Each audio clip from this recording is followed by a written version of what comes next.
Welcome, guys. It's time we talk about Manor Lords. And we're going to talk about the top 10 things that I've learned since playing it. One of the first ones, a lot of people are talking about it, but vegetable gardens and houses is extremely underrated. It's the difference between struggling to get started and worrying about food and having too much, honestly, and having to build more granaries. So in this village here, this is one of my smaller territories that I conquered from the Baron, but I just gave them big vegetable gardens and I really didn't have to worry about food for them after that. And so as you can see, I did the same thing here. It makes it so that your outposts are so well fed that you can then turn around and send that food back to your capital. So again, lots of vegetable gardens.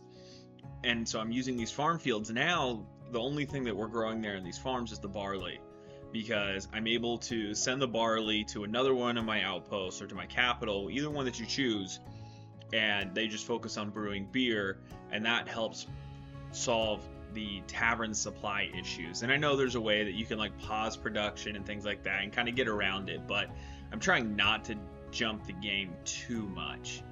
Um, so what I've done is I've made all my outposts completely self-sufficient for food, but I've made them extremely valuable in protecting my capital, which I've gotten to the large town level, the highest tier that you can get to. And so all these other outposts feed into them, and that's where I make my armor there, I make my helmets, I make the mail, I make everything I need in the capital, but I let the actual food, the charcoal, the majority of the basic necessity, I have it made elsewhere. I have it made in my other outposts. So, and I just use the pack stations. And it's really easy to, once you're just trading for vegetables between all of them, you're never going to run short on food. And it's one way, because I wish they would change the pack stations in the sense that I wish I didn't have to send something in order to receive something, or either way. Like, I wish I could be like, you know what, this pack station from my capital just sends helmets, or just sends charcoal, or just sends whatever artisanal good out to my outpost, without getting anything in return. So like, I wish from my outpost, I wish I could just send vegetables, and in this one I'm trying the apples too. The apples are okay. Your orchards don't get that big, honestly. Even if you go wide, they're still really more contained to how deep you go. And so it's just one of those things where you play with it and see how it goes, and you don't have to be connected to the main trader, which is a mistake I made. I thought I had to be connected to the main trader, so I built my trading post all the way down here, or I could have built it up in my town and just connected a road out to it. The traders are coming through there anyways. And using your roads to create highways between your capital, between everywhere else, it's absolutely necessary. So that's kind of where the real beginning tips are for getting through to food, because you need to ultimately, if you wipe out the bandits, you really, outside of tithing, you really don't have another way of gaining honor, which is what I started running into. So I had to start tithing more and more of it away. And now this is my main capital, this is my main town, and kind of, as you can see, everything's packed in here. There wasn't a whole lot of strategy to this. I just kind of put it together and did my best. As like I say, this was only my second time building a town, and so I didn't do the vegetable garden strategy in my capital.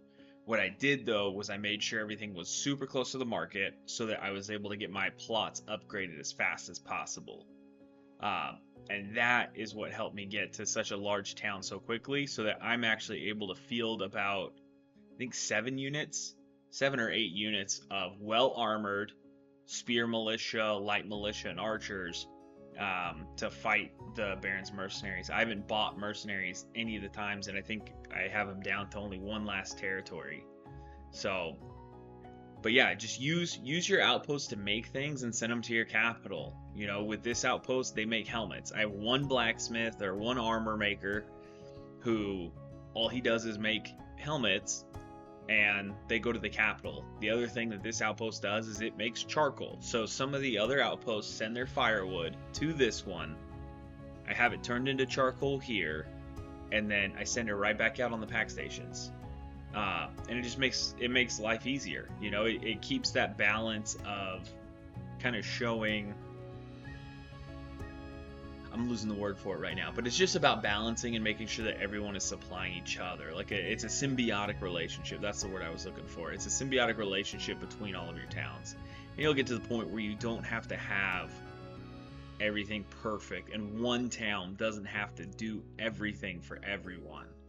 So that's just kind of where it is with my opinions. I've just been able to fill these outposts out, and essentially I've beaten the game. I've beat it twice now. First, I played it on the growth with no real combat, just to learn the city and supply mechanics of it. And now I've played it through this, and I've taken every territory. The last battle was pretty crazy because he came out with, I think, almost 10 units, and only 2 of them were brigands. So it's one of those things, but you have to watch out. I'm glad I just saw this. But you have to watch out, because when you upgrade, and if you change your plots in your outposts to be one of the artisans, so they're making clothing, they're making shoes, they're making whatever, the vegetable gardens go away. So now they're not supplying food. So it's almost better to build a house with a smaller plot and upgrade that and put the artisanal shop in there. Farm fields have to be so massive. They're just so inefficient, and even with, I think at one point I had 40 sheep. Even with 40 sheep, I could never get my field fertility above 50. The oxen and the heavy plow is a must, especially when we're talking about sizes.